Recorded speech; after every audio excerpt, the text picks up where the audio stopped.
بند کر دو ایسے چل رہا ٹھیک چل رہے ہیں.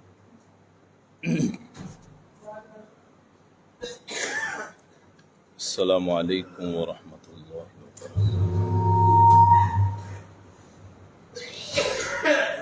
الحمد للہ نحمده ونستعینه ونستغفره ونؤمن به ونتوکل علیہ ونعوذ باللہ من شرور انفسنا ومن سیئات اعمالنا. من يهده الله فلا مضل له ومن يضلله فلا هادي له ونشهد أن لا إله إلا الله وحده لا شريك له ونشهد أن محمدا عبده ورسوله. اللهم صل على محمد وعلى آل محمد كما صليت على إبراهيم وعلى آل إبراهيم إنك حميد مجيد. اللهم بارك على محمد وعلى آل محمد كما باركت على إبراهيم وعلى آل إبراهيم إنك حميد مجيد. أما بعد فإن خير الحديث كتاب الله وخير الهدي هدي محمد صلى الله عليه وسلم وشر الأمور محدثاتها وكل محدثة بدعة وكل بدعة ضلالة وكل ضلالة في النار.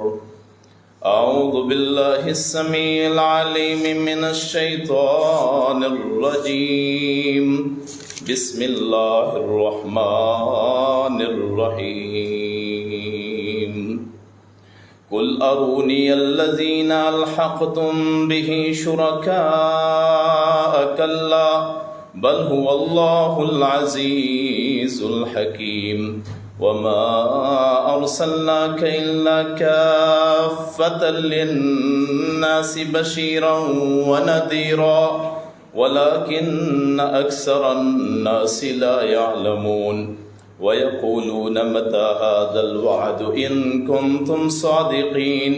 قل لكم ميعاد يوم لا تستأخرون عنه ساعة ولا تستقدمون. آواز کٹ کر دو. صدق اللہ مولانا صدق رسول ونحن على ذلك من الشاهدين والشاكرين والحمد لله. برادران اسلام، سننے والی معززات سامیات، ماؤں بہنوں،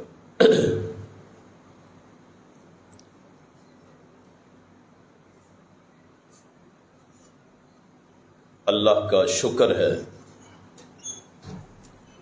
کہ راہ ہدایت مسلمانوں کے پاس ہے۔ جتنے مسلمان ہیں کلمہ گو بنیادی طور پہ سارے کامیاب ہیں۔ فرقہ پرستی وہ زہر ہے جس نے اس امت کو اندھیروں میں ڈال دیا، اور حیرانگی کی بات یہ ہے کہ لوگ فرقوں پہ فخر کرتے ہیں، اپنے فرقے بنانے کے بعد فخر کرتے ہیں کہ ہمارا فلاں فرقہ ہے۔ جو آیات میں نے آپ کے سامنے پڑھی ان میں 3 چیزوں کا ذکر ہے۔ سب سے پہلے اللہ کی توحید، پارہ نمبر 22 ہے، سورہ سبا ہے۔ پہلی آیت پڑھی ہے توحید پہ، دوسری آیت پڑھی ہے رسالت پہ، اور تیسری آیت پڑھی ہے 2 آیات وہ آخرت کے بارے میں ہے، قیامت کے بارے میں۔ اس بات پہ تو ایمان سب کا ہے سوائے داہریوں کے۔ داہریہ وہ فرقہ ہے جو کائنات کی خود تخلیق کو مانتا ہے کہ خود ہی کائنات بنی ہے، خود ہی ختم ہو جائے۔ داہریوں کے علاوہ حتیٰ کہ ہندو جو کہ سیدھا بت پوجتے ہیں وہ بھی اللہ کی توحید کے قائل ہیں، وہ پتھروں میں اس کا قرب تلاش کرتے ہیں۔ سکھ جو ہیں وہ بھی توحید کے قائل ہیں، لیکن وہ واسطوں کے قائل ہیں۔ جیسے ہندو بتوں کے واسطوں کے قائل ہیں، ایسے ہی سکھ جو ہیں وہ اپنے گرو کو وہ اللہ کے ساتھ رابطہ مانتے ہیں۔ عیسائی جب تک وہ تثلیث ایک عقیدہ ہے کہ باپ، بیٹا، روح القدس یا ماں، اس کے باوجود وہ اللہ کے قائل ہیں، یعنی اللہ ایک ہونے کے قائل ہیں کہ اس کے برابر کا کوئی نہیں۔ یہودی توحید پسند ہے، وہ کسی کو واسطہ نہیں بناتے، زیادہ سے زیادہ حضرت سلیمان کو وہ سمجھتے ہیں یا داؤد کو کہ یہ ہمارا وسیلہ بن سکتے ہیں۔ مسلمان جو ہیں جتنے بھی وہ اللہ کے قائل ہیں۔ یہ علیحدہ بات ہے کہ اللہ کو ڈھونڈنے کے لیے انہوں نے واسطے بنا لی ہیں، اللہ کی نیک شخصیات کو جنہیں اولیاء کا نام دیا گیا ہے، اور یا پھر کچھ لوگ جن کو چوزن پیپل کہتے ہیں، پسندیدہ لوگ، کہ یہ اللہ کے پیارے، ہماری سنتا نہیں ڈائریکٹ اور ان کی موڑتا نہیں۔ یہ عقیدہ مسلمانوں میں، اور یہ کسی ایک فرقے کا نہیں ہے۔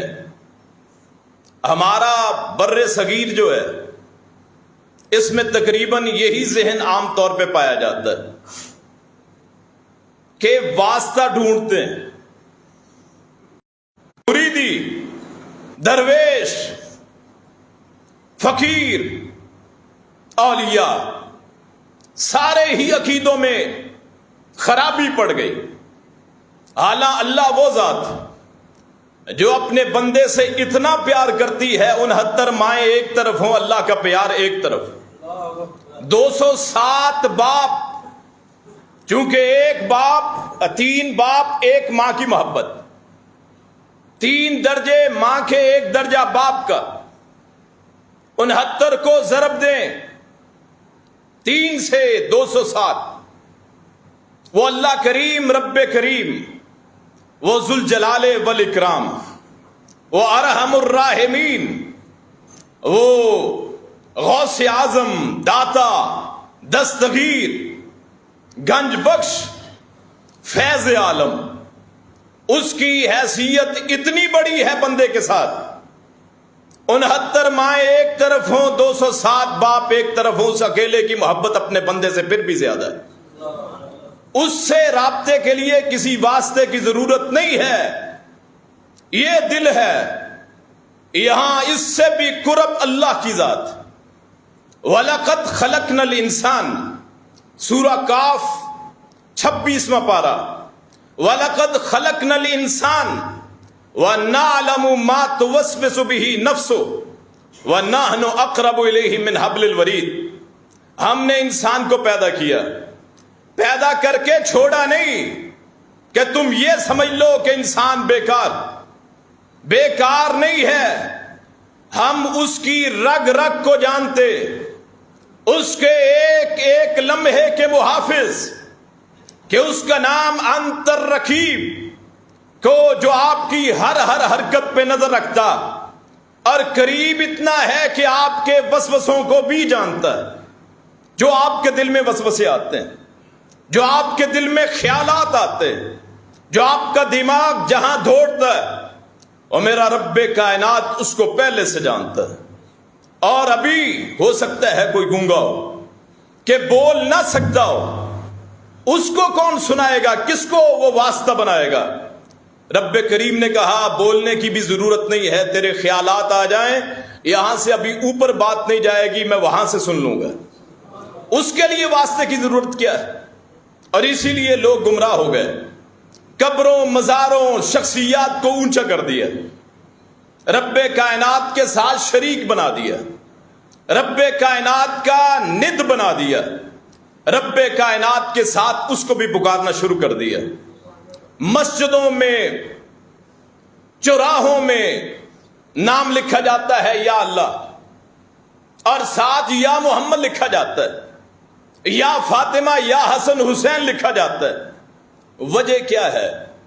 وہ مالک کائنات ہے، وہ خالق ہے، ساری کائنات اس کی مخلوق۔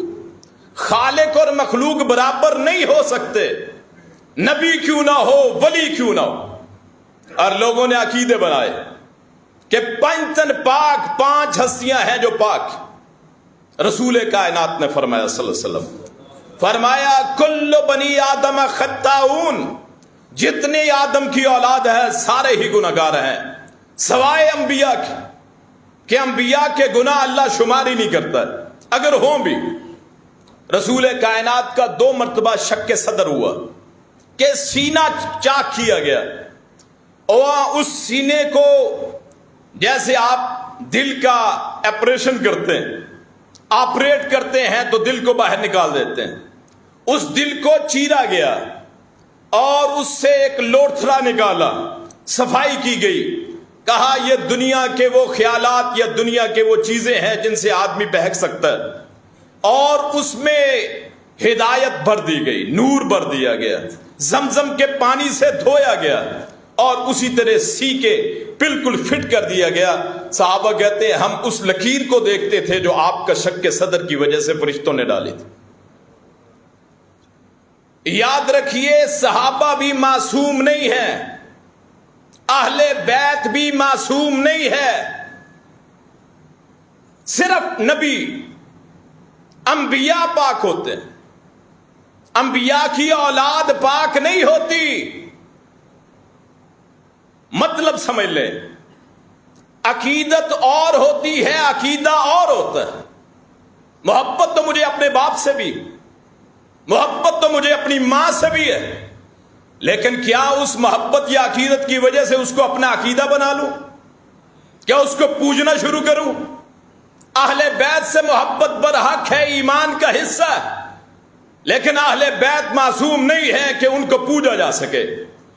کجا اللہ تو بہت بڑی ذات، ان کو رسول اللہ کے ساتھ بھی ان کا نام نہیں لکھا جا سکتا صلی اللہ علیہ وسلم۔ رسول کائنات وہ تو ان کے پاس فرشتے اترتے، اہل بیت پہ کوئی فرشتہ نہیں اترا، نہ مولا علی پہ، نہ حضرت فاطمہ پہ، نہ مولا حسن پہ، نہ مولا حسین پہ، فرشتہ صرف اللہ کے رسول پہ اترے۔ ویسے تو فرشتے انسانوں سے باتیں کرتے ہیں، رسول اللہ نے فرمایا جہاں اللہ کا ذکر ہو رہا ہو اس مجلس کو فرشتے گھیر لیتے ہیں۔ یہ علیحدہ بات کہ فرشتہ آدمی سے گفتگو کر سکتا ہے، جیسے ایک حدیث میں آتا ہے کہ ایک آدمی اپنے بھائی کی عیادت کرنے کے لیے ملنے کے لیے جا رہا، راستے میں ایک بندہ اسے ملتا ہے اور پوچھتا ہے کہاں جا رہے ہو؟ اس نے کہا اپنے بھائی سے ملاقات کرنی۔ اس نے کہا برادری ہے؟ اس نے کہا نہیں، برادری تو میری اور ہے، اس کی اور۔ اس نے کہا کوئی تجارت کا مسئلہ ہے؟ اس نے کہا تجارت کا مسئلہ نہیں۔ اس نے کہا کوئی احسان ہے جس کی پرورش کر رہا ہے کہ کسی نے کس کے ساتھ نیکی کر دی ہو تو وہ بدلے میں نیکی کرتا ہے یا سمجھتا ہے اس نے نیکی کی ہے میں بھی کروں گا۔ علاقہ ایک نہیں، علاقہ اور۔ اس نے کہا کس لیے جا رہے؟ اس نے کہا اللہ کے لیے اس سے محبت کرتا ہوں۔ تو آگے سے وہ کہنے لگا میں فرشتہ ہوں، اللہ نے مجھے بھیجا ہے، اگر تو اللہ کے لیے اس سے محبت کرتا ہے تو اللہ تجھ سے محبت کرتا ہے۔ یعنی فرشتے انسان سے گفتگو کر سکتے ہیں، لیکن شریعت کتاب دین کے لحاظ سے نہیں۔ ویسے اللہ کبھی کبھی انسانوں سے ملاقات کروا دیتا ہے، جنات سے بھی فرشتوں سے بھی۔ لیلۃ القدر جو لوگ پا لیتے ہیں اور جن کو ملتی ہے ان کے جسم پہ کپاہٹ کیوں ہوتی، وہ بوجھ کیوں بنتا ہے؟ خانہ کعبہ کو دیکھ کے آدمی کی ساری ہی طاقت کیوں وہ ختم ہو جاتی، جسم میں قوت کیوں نہیں رہتی، آنسو کیوں آتے ہیں؟ کہ وہاں فرشتوں کا نزول ہوتا ہے، اور وہ اتنی بابرکت جگہ کہ آدمی بغیر کسی مقصد کے، وہ خالی ایک گھر ہے، کمرہ سا ڈالا ہوا ہے، اس کمرے کو دیکھ کے روتا کیوں ہے؟ کیوں وہاں فرشتوں کا نزول ہوتا ہے، اور اتنا نزول ہے کہ اس کے اوپر فرشتوں کا اپنا کعبۃ اللہ ہے جسے بیت المعمور کہا جاتا ہے۔ رسول اللہ نے فرمایا ایک دن میں رات میں 70,000 فرشتہ اس کا طواف کرتا ہے، بیت المعمور کا جو خانہ کعبہ کے اوپر ہے۔ فرمایا جو ایک مرتبہ طواف کر لے پھر اس کی زندگی میں باری نہیں آتی۔ تو فرشتے انسان سے گفتگو کر سکتے ہیں، لیکن یہاں عقیدے کی بات سمجھانے کے لیے کہ محبت اپنی جگہ ہے اہل بیت سے، صحابہ سے، لیکن معصوم عن الخطا نہیں ہے۔ معصوم وہ ہوتا ہے جس پہ اللہ کی وحی نازل ہو اور وہ پیغمبر یا رسول یا نبی، اس کے علاوہ کوئی نہیں۔ جتنے رسول نبی آئے سارے پاکیزہ، محترم، معصوم عن الخطا، وہ سارے ہی پاک، لیکن ان کی اولادیں، ان کے اہل بیت وہ معصوم نہیں ہے۔ نبی کی ازواج معصوم عن الخطا نہیں ہے، نبی کا اہل بیت معصوم عن الخطا نہیں ہے۔ اسی لیے لوگوں کو غلطی لگ گئی، لوگوں نے سمجھا یہ معصوم کی اولاد ہے تو یہ بھی معصوم ہے۔ نہیں، معصوم کی اولاد معصوم نہیں ہوتی، معصوم وہ ہے جس کو اللہ معصوم بنا دے۔ تو واسطہ رسول کا بھی جائز نہیں، اللہ رسول معصوم ہے، واسطہ اس کا بھی جائز نہیں ہے۔ کوئی کہہ دے صدقہ محمد کا، یہ بھی جائز نہیں ہے، صدقہ رسول کا، صدقہ نبی پاک کا نہیں۔ اللہ کو کسی کے صدقے کی کوئی ضرورت نہیں، اور یکتا واحد ایک، اور جس بندے کے یہ عقیدہ بن جائے کائنات کا رب اسے کائنات کے ڈر سے آزاد فرما دیتا ہے۔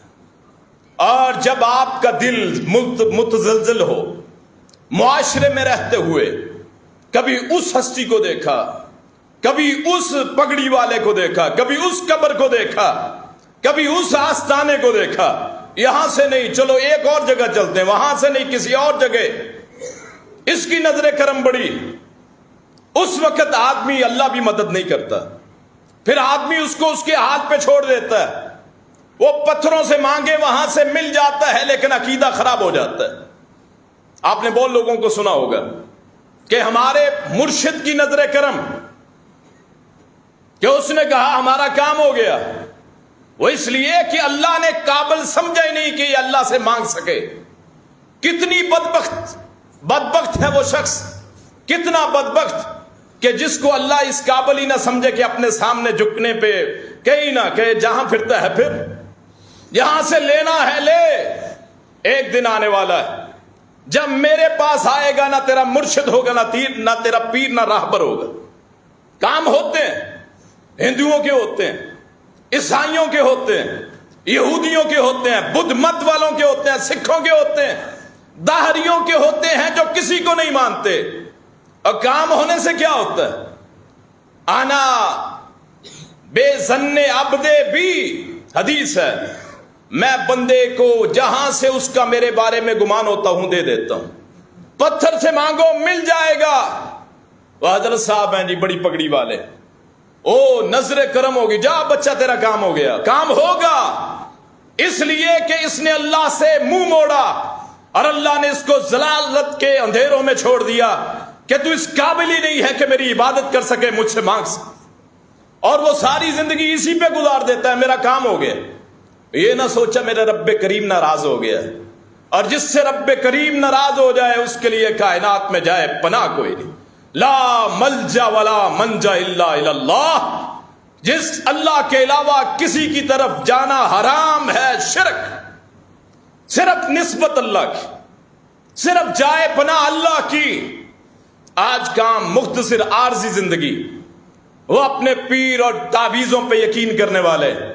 برسا برس گزر گئے، ماتھوں پہ محراب پڑ گئے، سجدے کر کر کے گھٹنے شل ہو گئے، نمازیں پڑھ پڑھ کے، کلمے کا ورد کر کر کے، لیکن اللہ کی توحید کی سمجھ نہیں آئی. پتہ ہی نہیں چلا اللہ کون. ہم نے اس کو سمجھ رکھا ہے جیسے وہ گلی میں بیٹھا ہوا کوئی ہو.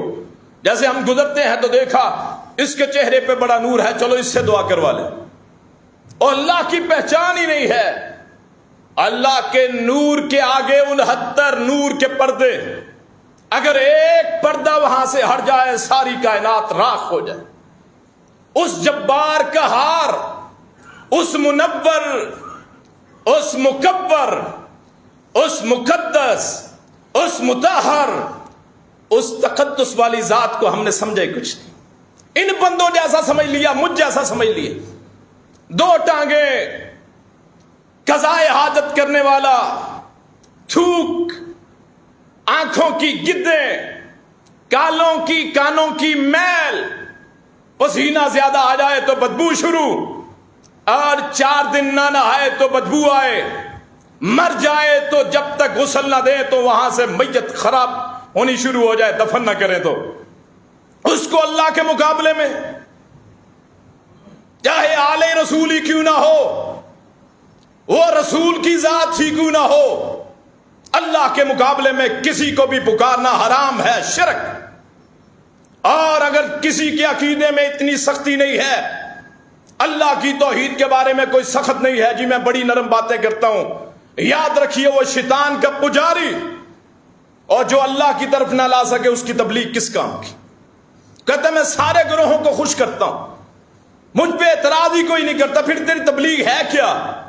مجھے بتائیے رسول اللہ کو مکہ سے ہجرت کیوں کرنا پڑی؟ آپ کے رشتہ دار وہاں، کعبۃ اللہ کیوں چھوڑا؟ انہوں نے کہا تھا بیٹی کا رشتہ بھی دیں گے، جس پہ ہاتھ رکھ دے مال جتنا چاہیے مل جائے گا، بادشاہی چاہتے ہو سردار چاہتے ہو بنا دیں گے، تیرا فیصلہ تیرا حکم چلے گا. اور آگے سے نبی رحمت مسکرائے ہوں گے، میرے ایک ہاتھ پہ سورج ایک پہ چاند رکھ دو تب بھی اللہ کی توحید سے باز نہیں آؤں گا. اور کیوں کی تھی ہجرت؟ جیسے ہم نے مختار کل بنایا، طائف میں پتھر کیوں کھائے، کس وجہ سے اپنے دانت شہید کروایا، کس وجہ سے جنگیں لڑی، کس وجہ سے نقصان کروایا، اپنے علاقے چھوڑے. دنیا جہان میں بڑے بڑے مناظر ہیں جو لوگوں کو شرک کی طرف لگاتے ہیں، ان سے صرف اتنا پوچھئے ہجرت مکہ ہجرت مدینہ کیوں ہوئی تھی؟ صحابیوں نے اپنے بچے کیوں قربان کیے؟ عمار کا پورا گھرانہ کیوں کاٹ دیا گیا؟ والدہ سمیہ کو 2 ٹکڑوں میں کیوں تقسیم کر دیا گیا؟ اور یاسر کو کیوں جان سے مار دیا گیا؟ بلال حبشی جہاں اور خباب بن ارت جب وہاں مدینے پہنچے تو لوگ ان کے جسموں کو دیکھ کے ہنستے تھے کہ تمہارے جسموں پہ داغ پڑے ہوئے. تو وہ شاید کہتے ہوں گے تم سمجھتے ہو کہ یہ زمانے کے حوادث کے ہم پہ نشانات ہیں، یہ وہ نشانات ہیں جو ہم نے رب کی توحید کے لیے کافروں سے کھائے، کہ لوگ گھسیٹتے تھے دوپہر میں کون ہے اس بستی میں اتنا پکا موحد کہ جس کا معاشی بائیکاٹ ہو جائے، جس سے رشتہ لینا دینا بند ہو جائے، کوئی دکان والا اسے سامان نہ دے، کوئی سلام لینے کے لیے تیار نہ ہو، اور وہ پھر بھی اللہ کی توحید پہ قائم ہو، ہمیں ایک مثال بھی نہیں ملتی۔ اس کے باوجود ہم توحید کے بارے میں اتنے نرم، رسومات پہ ہم جاتے ہیں، مرگوں کی رسموں پہ ہم جاتے ہیں اور اپنے آپ کو موحد کہتے ہیں، اور لوگوں کی رسومات جو بدعت، ختم بدعت، تیجا بدعت، کل بدعت، 11ویں بدعت، 10واں بدعت، چیلم بدعت، برسی بدعت، کنڈے رجب کے بدعت، محرم کے یہ جو سبیلیں بدعت، نئے دین میں کوئی تصور نہیں، ربیع الاول کے جتنے کام ہیں ساری بدعت۔ اور ہم اتنے کے گزرے کہ انہوں نے مارے کھائیں بلال کو یاد کر لیجئے، جو پیٹ پہ پتھر رکھا ہوتا، وہ لڑکے آتے مکے کے، جو پکڑتا ادھر گھسیٹ کے لے جاتا، ادھر گھسیٹ کے لے کے جاتا، لیکن اس نے اپنے رب کی توحید کو نہ چھوڑا، کسی بدعت کے قریب نہ گیا۔ اور ہم اتنے بے اہمیت، اتنی شرم چلے گئی کہ ان محافل میں جاتے ہیں کس لیے کہ ہمارے دوست، اور میری دوستی کا فائدہ کیا؟ اگر آپ کا عقیدہ توحید درست نہ ہو، کہتے جی کیا کرے مجبوری ہے۔ یہ مجبوریاں اللہ نہیں دیکھتا۔ اللہ معاف کر سکتا ہے بے نمازی کو، اللہ معاف کر سکتا ہے روزہ نہ رکھنے والے کو، اللہ معاف کر سکتا ہے زکوٰۃ نہ دینے والے کو، اللہ معاف کر سکتا ہے ہر ایک کو۔ کیوں؟ یہ حقوق اللہ کا معاملہ ہے۔ لیکن جو شرک ہے، یہ حقوق العباد کا بھی مسئلہ ہے، حقوق اللہ کا بھی مسئلہ ہے، اس کو معاف نہیں کرنا۔ ان اللہ لا یغفر ان یشرک بہ ویغفر ما دون ذلک لمن یشاء۔ اللہ شرک کے علاوہ سب کچھ معاف کر سکتا۔ اس نقطے کو سمجھتے کیوں نہیں؟ بڑی بڑی داڑیاں رکھی ہوئی اور غیروں کے دروں پہ جاتے ہیں، اس داڑھی کا کیا فائدہ ہے جو سنت رسول سمجھ کے رکھی اور اس کو یہ سمجھ نہ دے سکے کہ توحید کیا ہے، رسالت کیا ہے؟ اپنے اللہ کی پہچان ہی نہیں ہے، غیروں کے جا کے آستانوں پہ ماتھے ٹیکنے والے چاہے کتنے ہی نیک کیوں نہ ہوں۔ یاد رکھیے قیامت کا دن ہوگا، وہ نیک لوگ جن کو ہم پوجتے ہیں وہ ہماری عبادت کا انکار کر دیں گے۔ ہم تو کہا ہی نہیں تھا، ہم نے تو کہا ہی نہیں تھا ہمیں پکارو، ہم نے کہا ہی نہیں تھا کہ ہماری ندائیں لگاؤ۔ اور میں پورے چیلنج کے انداز میں قرآن کریم، احادیث رسول، وہ بزرگ جن بزرگوں کی قبروں کو لوگ اماجگاہ بناتے ہیں، سجدے کرتے، جن کی قبروں کے طواف کرتے، کوئی ایک بزرگ ایسا ہو جس نے کہا ہو میری قبر پہ آؤ یا میری قبر پہ آگے سجدہ کر، احادیث میں ہو۔ اور ایک اور بات کہنے لگا ہوں، پکی قبر، آپ تو کہتے ہیں نا دربار، اللہ کی قسم ہے قرآن میرے سامنے ہے، جائیے پوچھئے کوئی ایک ضعیف حدیث صحیح نہیں، من گڑت موضوع حدیث جس میں یہ ہو قبر کو پکا کرنا، قبر پہ عرس لگانا، قبر پہ چادر ڈالنا، قبر کا مجاور بننا، قبر کا متولی بننا، قبر کی کمائی کھانا، قبر کو پکا کرنا کسی ایک روایت میں ہو، پھر بھی میں ماننے کے لیے تیار۔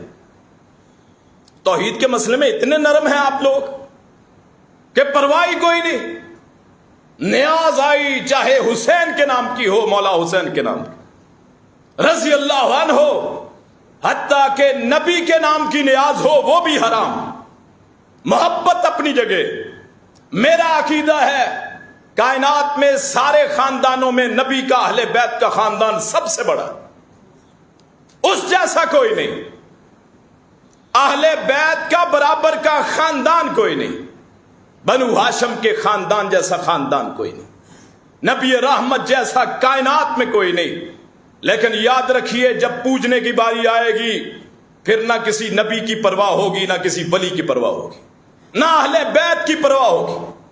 اور کتنے لوگ دانا بنتے ہیں، ڈاکٹریٹ کر لیتے ہیں، انجینئر بن جاتے ہیں، بڑے بڑے بزنس مین، بہت کچھ پڑھ لکھ جانے والے، اتنا پتا ہے گرمی ہو تو اے سی چلا لیں، پنکھے چلا لیں، سردی ہو تو جسم کو ڈھانپنے کے لیے فلاں ہر ایک قسم کے انداز، جدید دور ہے، سافٹ ویئر ہے، ہر چیز۔ اتنا نہیں پتا ہے کہ میرا مالک کون ہے، اور جن کو پوجتے ہو ان کے عقیدے تو دیکھو، اور جن کو ہم پوجتے ہیں. میں سب سے بڑی مثال بیان کرنے لگا ہوں. مولا علی رضی اللہ عنہ، انہوں نے اپنے شاگرد اس کو کہا الا ابعثک الا ما بعثنی رسول اللہ صلی اللہ علیہ وسلم، کہ میں اس کام پہ تجھے بھیجوں جس پہ مجھے اللہ کے رسول نے بھیجا تھا. اللہ تدا تمثالا الا تمستہ، کہ جو بھی صورت دیکھے اس کو مٹا دے. او قبرن مشرفن الا سویتہ، جس قبر کو بھی اونچی دیکھے اس کو زمین کے برابر کر دے. مولا علی کہتے ہیں ان کا عقیدہ ہے. اب جو لوگ کہتے ہیں ہم مولا علی کے شیعہ ہیں اور میں مولا علی کا شیعہ ہوں، اس منبر پہ کھڑے ہو کے پوری ذمہ داری سے، شیعہ کا لفظی معنی ہے گروہ، اور جو مولا علی کا گروہ نہیں ہے تو وہ مومن ہی نہیں ہے، اس میں ایمان ہی نہیں ہے. اور اس مولا علی کا فرمان تو دیکھیں کہ قبر اونچی جائز برابر کرنی ہے. اور ہم نے کہا نہیں، تمہیں کیا ہے، ہم کریں گے. ہم نے قبر کو پکا کیا. پھر اب اس پہ نہیں چادریں چڑھائیں، پھر اس پہ نہیں وہاں پورے گنبد بنائے، گنبد بنا کے وہاں لکھا اس کو اللہ کا شریک بنا دیا، اللہ کے برابر کر دیا. حالانکہ اس کے جسم میں، آدمی کا جسم سارا ہی ناپاک ہے. اگر دیکھیں اور آدمی کے جسم کی کوئی ایسی چیز بتائیں جو پاک، خون ناپاک، قضائے حاجت ناپاک، آدمی کا جسم سارا غلاظت سے بھرا ہوا. پیدائش سے دیکھیں، خلقناہ من نطفۃ، ہم نے اسے اس قطرے سے بنایا. اگر جسم پہ لگ جائے جسم ناپاک، کپڑے پہ لگ جائے کپڑا ناپاک. وہاں سے پیدائش، اور موت کے بعد جو غسل کیوں دیتے ہیں کہ جسم میں کوئی غلاظت رہ گئی ہے کہ نہیں، اس کو پوچھتے ہیں اللہ کے مقابلے میں. وہ کوئی کیوں نہ ہو، وہ نیک کیوں نہ ہو، 12 سال کا چلہ کیوں نہ کاٹا ہو، وہ ہر وقت اللہ اللہ کیوں نہ کرتا ہو. اللہ اللہ کرنے سے کوئی اللہ نہیں بن جاتا ہے. خالق وہ ہے، مخلوق یہ ہے. مالک وہ ہے، مملوک یہ ہے. مسجود وہ ہے، ساجد یہ ہے. مرکوع وہ ہے، راکع یہ ہے. رزاق وہ ہے، مرزوق یہ ہے. وہ دینے والا ہے، ہم لینے والے. فرق ہے، نبی بھی مخلوق ہے، اولیاء بھی مخلوق. انبیاء جتنے ہیں سارے مخلوق.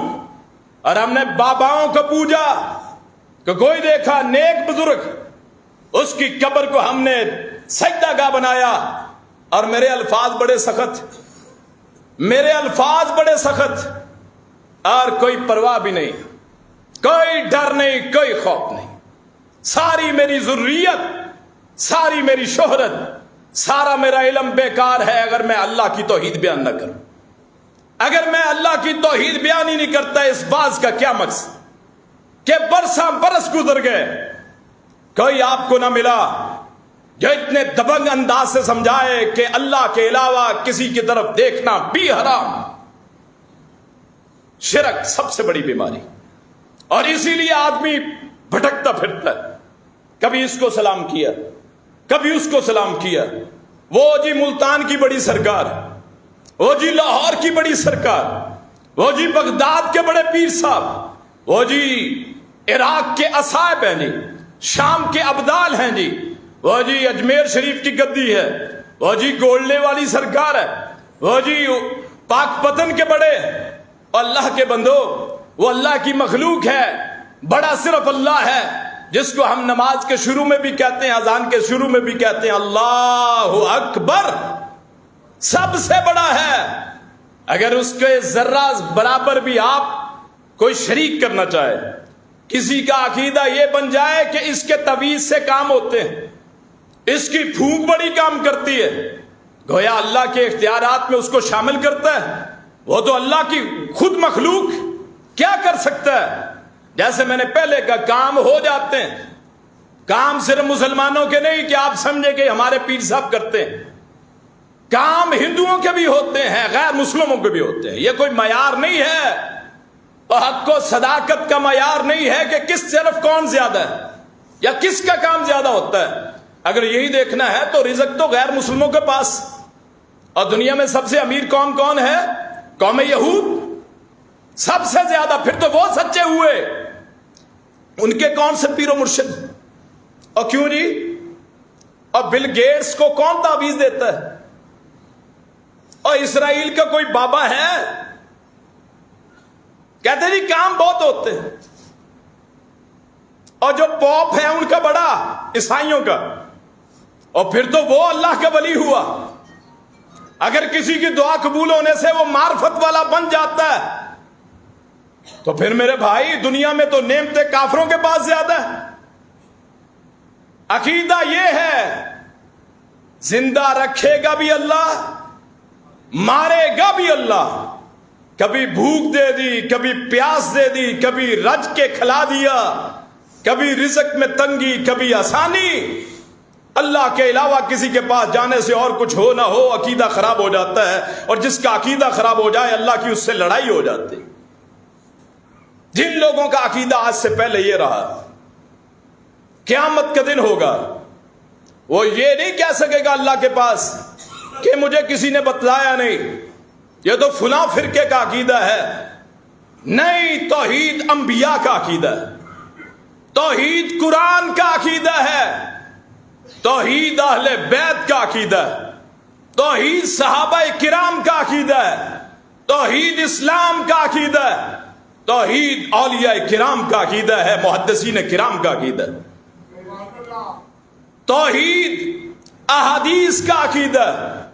اور آپ اور میں نے شاید دیکھا ہی نہیں، میں بھی موحدوں کے گھر میں پیدا ہوا، میں نے پرورش وہاں پائی، میں نے شروع سے کچھ نہیں دیکھا۔ وہ لوگ جو غیر اللہ کو پوجتے تھے، جب وہ اللہ کی طرف آئے ان کے دل کی کیفیت کیا ہوتی؟ دنیا میں سب سے مشکل ہے عقیدہ چھوڑنا، دنیا میں سب سے مشکل ہے عقیدہ چھوڑنا۔ اللہ کے لیے اپنے گھر والوں کو خیر بات کہہ دیا۔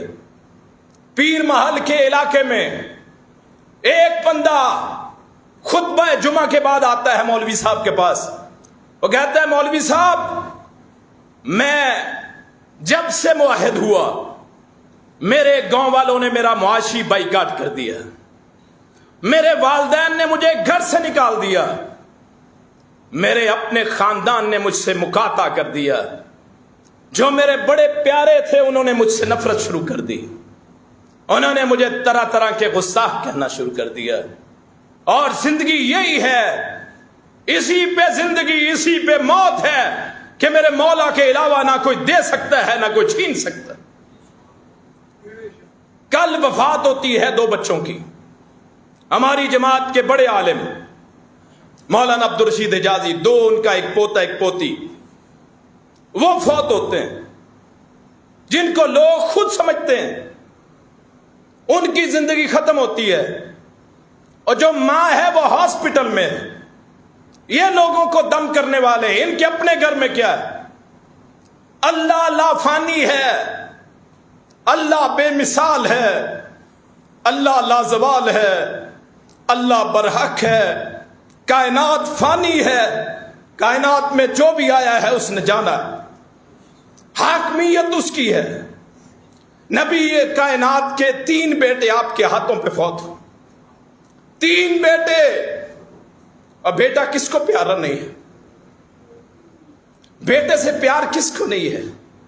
حلالی باپ اپنی اولاد کے لیے جان دے دیتا ہے، بال سر کے کم ہو جاتے ہیں، بال سفید ہو جاتے ہیں، کیا ہے جی اولاد کو پالنا۔ نبی کائنات کے 3 بیٹوں کے لاشیں آپ نے اٹھائے، لیکن ایک مرتبہ بھی اللہ سے شکوہ نہیں کیا۔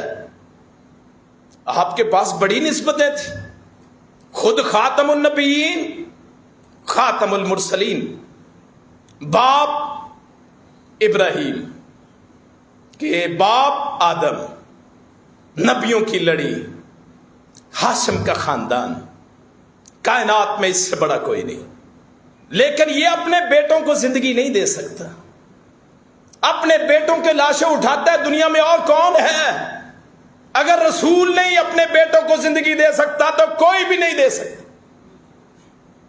جنہوں نے اپنے لختے جگروں کے لاشیں اٹھائے ہیں ان سے پوچھئے کہ بیٹے کی محبت کیا ہے۔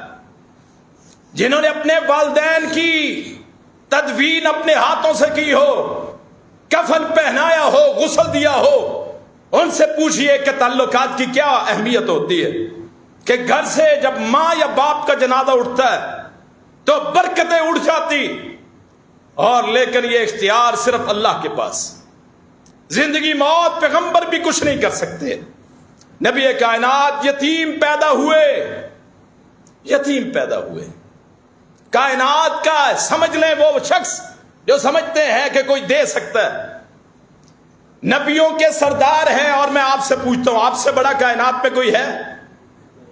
ان کے والد زندگی سے پہلے فوت ہو گئے، 6 برس کے ہوئے، والدہ اپنے سامنے فوت ہو گئی، اور کوئی ولی میرے نبی کے پاؤں کی خاک کے برابر بھی نہیں ہو سکتا، جن کو ہم سمجھتے ہیں نا کہ 12 سال کے بعد انہوں نے بیڑی وہ ڈوبی ہوئی کو تار لیا تھا، جن کو ہم سمجھتے ہیں نا آسمان سے سورج نیچے لے کے آ گئے تھے، جن کو ہم سمجھتے ہیں نا کہ بجلی کو، آسمانی بجلی کو لوٹے میں بند کر لیا تھا، جن کو ہم سمجھتے ہیں نا کہ دیو کو پتھر کا بنا دیا، جن کو ہم سمجھتے ہیں نا کہ پہاڑ کو روک لیا گرتے ہوں کو، جن کو ہم سمجھتے ہیں کہ وہ زندگی دیتے، موت دیتے، وہ ہر چیز جانتے، جن کو ہم غوث اعظم کہتے، جن کو ہم گنج شکر کہتے، جن کو ہم نظام الدین کہتے، جن کو ہم کیا کیا القاب دیتے، ما انزل اللہ بہا من سلطان، اللہ کے علاوہ نہ کچھ کر سکتا ہے نہ کوئی دے سکتا ہے۔